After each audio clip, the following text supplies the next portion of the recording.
पिछले एपिसोड में आपने देखा कि ग्रेंजा एक फुली इवॉल्व पोकेमॉन को रिवर के अंदर फाइट करके डिफीट कर देता है, जिससे ऐश अपना 5वां पोकेमॉन कैच कर लेता है घोस्ट पोकेमॉन टूर्नामेंट का। इसके बाद सूडो लेजेंडरी राउंड स्टार्ट हो जाता है, जहां पर ऐश अपने फिशिंग रॉड का यूज करके एक सूडो लेजेंडरी पोकेमॉन को बाहर निकाल देता है। ग्रेंजा उससे फाइट करता है और उसको कमजोर भी कर देता है, पर बीच में उसका फ्रेंड आ जाता है एंड लकीली ऐश दोनों को ही कैच कर लेता है, जिससे ऐश के पास टोटल 7 पोकेमॉन्स हो जाते हैं। और अब फाइनली स्टार्ट होता है अल्टीमेट पोकेमॉन राउंड, जहां पर चेयरमैन के अकॉर्डिंग उसने सिर्फ और सिर्फ 7 फॉरेस्ट के अंदर अल्टीमेट पोकेमॉन को छोड़ा था। अब आगे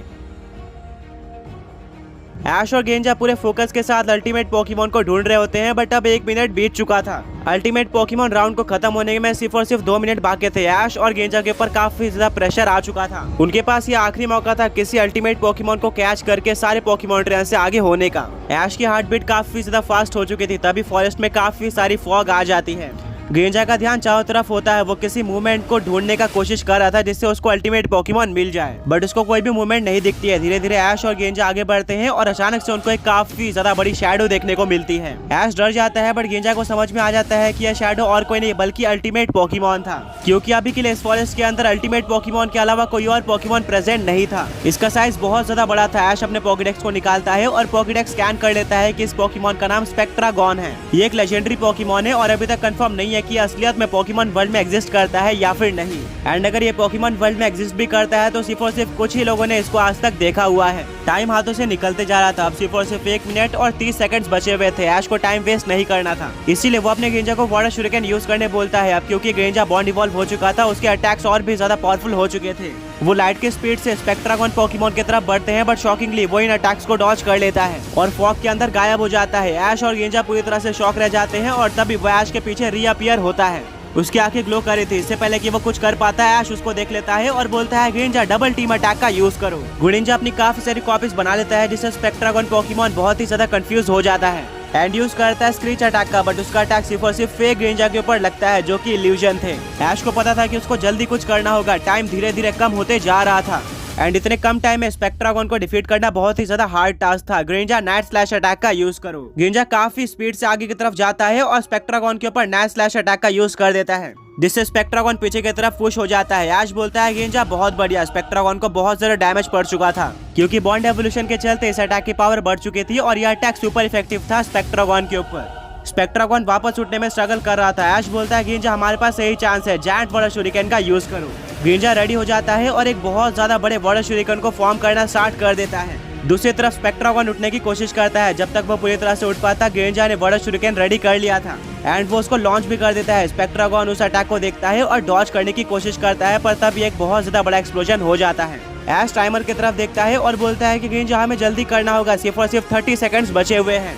बट कुछ भी करने से पहले उनको स्मोक के हटने का वेट करना था। गेंजा कुछ अटैक का यूज करके स्मोक को हटाने की कोशिश करता है। फाइनली स्मोक हट जाता है और 10 सेकंड्स बचे हुए थे। ऐश देखता है कि स्पेक्ट्रागॉन वीक लग रहा है, बट अभी भी वो खड़ा हुआ है और आगे की बैटल कर सकता है। आमतौर पर ऐश बैटल को कंटिन्यू करता, बट अब उसके पास सिर्फ और सिर्फ 10 सेकंड्स बचे हुए थे। उसको चांस लेना था और वो बिना किसी टाइम वेस्ट के घोस्ट बॉल निकालता है और स्पेक्ट्रागॉन के ऊपर फेंक देता है, जिससे काफी तेज हवा चलती है और अब सिर्फ और सिर्फ 3 सेकंड्स बचे हुए थे।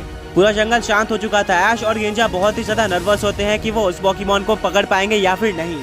पोकेबॉल पहली बार शेक होता है और अब 2 सेकंड बचे हुए थे। फाइनली वो दूसरी बार भी शेक होता है और अब सिर्फ और सिर्फ 1 सेकंड बचा हुआ था। अब लास्ट सेकंड बचा हुआ था। अगर यहाँ पे वो पोकेमॉन बाहर आ जाता है या फिर कैच होने में ज्यादा टाइम लेता है, तो ऑफिशियल ये माना जाएगा कि ऐश ने उस पोकेमॉन को कैच नहीं किया है। तो ये ऐश और गेंजा के लिए बहुत ज्यादा इंपॉर्टेंट सेकंड था। लास्ट सेकंड में फाइनली पोकेबॉल के बटन से रेड लाइट बाहर आती है, यानी कि ऐश और गेंजा ने उस पोकेमॉन को कैच कर लिया था और तभी टाइम एंड हो जाता है। ऐश और गेंजा सेलिब्रेट भी नहीं कर पाते हैं, क्योंकि वो बहुत ज्यादा नर्वस हो गए थे और थक भी चुके थे, इसीलिए वो जमीन पर गिर जाते हैं और थोड़ा रेस्ट लेते हैं। बट ऐश ने टोटल 8 पोकेमॉन कैच किए थे। देखना यह था कि क्या वो इन 8 पोकेमॉन्स की मदद से इस टूर्नामेंट को जीत भी पाता है या फिर नहीं। तभी सारे वर्कर्स वहाँ पर ऐश और गेंजा के पास आ जाते हैं और उनको उठाते हैं। ऐश बहुत ज्यादा खुश होता है, क्योंकि उसने अल्टीमेट पोकेमॉन कैच कर लिया था। बाकी सारे पोकेमॉन ट्रेनर्स के साथ वो बाहर आता है। सारे ही पोकेमॉन ट्रेनर्स के पोकेबॉल ले लिए जाते हैं और अब टाइम था कैलकुलेट करने का कि कौन इस टूर्नामेंट को जीता है।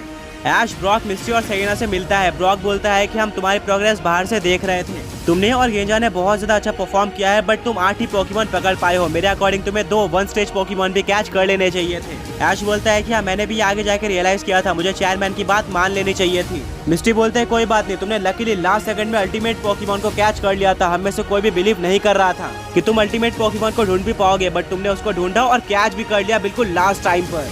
ये मूवमेंट बहुत ज्यादा इंटेंस था, हमें लगा कि तुम उसको कैच नहीं कर पाए हो, पर बाद में वो पोकेमॉन रजिस्टर हो जाता है। ब्रॉक बोलता है कि हाँ, बट इसमें गेंजा का बहुत ज्यादा बड़ा रोल था, क्योंकि नॉर्डन पोकेमॉन्स बहुत ज्यादा स्ट्रॉन्ग होते हैं एंड उसने एक नॉर्डन के लेजेंडरी पोकेमॉन को इतनी ज्यादा अच्छी टक्कर दिया, जबकि वो पूरे टूर्नामेंट में बैटल करके वीक हो चुका था। इसका बहुत ज्यादा क्रेडिट गेंजा को भी जाता है। ऐश बोलता है कि हाँ, तुमने बिल्कुल सही कहा, बट वो नोटिस करता है कि गेंजा इतनी सारी बैटल करके वीक हो चुका था। ऐश बोलता है कोई बात नहीं, मैं समझ सकता हूँ, एंड वो अपने गेंजा को पॉकीबॉल के अंदर वापस ले लेता है। अब गेंजा रेस्ट कर सकता था। ऐश, ब्रॉक, मिस्टी, सेरेना सभी लोग एक जगह पर बैठकर वेट करते हैं रिजल्ट्स के अनाउंस होने का। सारे पोकेमॉन ट्रेनर्स बहुत ज्यादा खुश होते हैं, जिसको देखकर ऐश नर्वस हो जाता है, शायद ये लोग ऐश से आगे हो। ऐश उनमें से कुछ पोकेमॉन ट्रेनर से बात भी करता है, तभी वहाँ पर चेयरमैन आ जाता है और बोलता है कि हमने सारे 50 पोकेमॉन ट्रेनर्स के पोकेबॉल ले लिए थे और अब हमने सारे पोकेमॉन के बेस स्टैट जोड़ लिए हैं। इस बार का रिजल्ट बहुत ज्यादा शॉकिंग है, बट उससे पहले मैं आपको बताना चाहता हूँ कि 50 में से सिर्फ और सिर्फ 7 फॉरेस्ट के अंदर ही हमने अल्टीमेट पोकेमॉन छोड़े थे। ये सुनकर सारे ही पोकेमॉन ट्रेनर्स बहुत ज्यादा शॉक हो जाते हैं।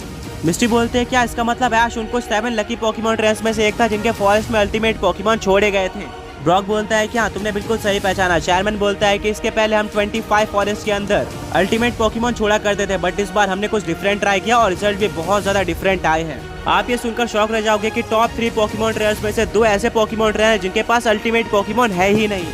सारे पोकेमॉन ट्रेनर सरप्राइज हो जाते हैं। चेयरमैन बोलता है कि हाँ, हम इसी तरह से सरप्राइज हो गए थे, क्योंकि अल्टीमेट पोकेमॉन ट्रेनर्स को लाने का पर्पस यही था कि वो पोकेमॉन ट्रेनर जो कि टूर्नामेंट में पीछे हैं वो कमबैक कर जाए और आगे आ जाए, बट ये वर्क नहीं किया है। ब्रॉक बोलता है इसका मतलब ये है कि टॉप 3 में सिर्फ और सिर्फ एक ही ऐसा पोकेमॉन ट्रेनर है जिसने अल्टीमेट पोकेमॉन कैच किया है, जिसके चलते ऐश के टॉप 3 में होने के बहुत ज्यादा कम चांसेस हो जाते हैं। एंड अगर किसी तरह से ऐश की जगह टॉप 3 में बन जाती है तो भी ये कंफर्म नहीं है कि वो फर्स्ट नंबर पे आएगा या फिर नहीं, क्योंकि सिंबल तो सिर्फ और सिर्फ उसी पोकेमॉन ट्रेनर को मिलने वाला है, बाकी दोनों पोकेमॉन ट्रेनर्स को कुछ भी नहीं मिलेगा। इस टूर्नामेंट ने बहुत ही ज्यादा अनएक्सपेक्टेड टर्न ले लिया था और सभी पोकेमॉन ट्रेनर्स वेट कर रहे थे रिजल्ट का। चेयरमैन बोलता है बस यही नहीं, यहाँ पर एक और ट्विस्ट है। 50 में से 27 पोकेमॉन ट्रेनर्स तो ऐसे थे जिनके पोकेमॉन फॉरेस्ट के अंदर के घोस्ट पोकेमॉन से ही हार गए थे और इसके चलते वो टूर्नामेंट से डिस्क्वालीफाई हो गए। यानी कि असली कंपटीशन बाकी बचे हुए टोटल 23 पोकेमॉन ट्रेनर्स के बीच में है, जिनके पोकेमॉन आखिर तक नहीं हारे थे। ये सुनकर ऐश को रिलैक्स फील होता है, क्योंकि वो उन्हीं पोकेमॉन ट्रेनर्स में से एक था। चेयरमैन बोलता है ठीक है, तो अब क्योंकि सारी बातें हो चुकी है तो रिजल्ट स्क्रीन पर आने वाले हैं।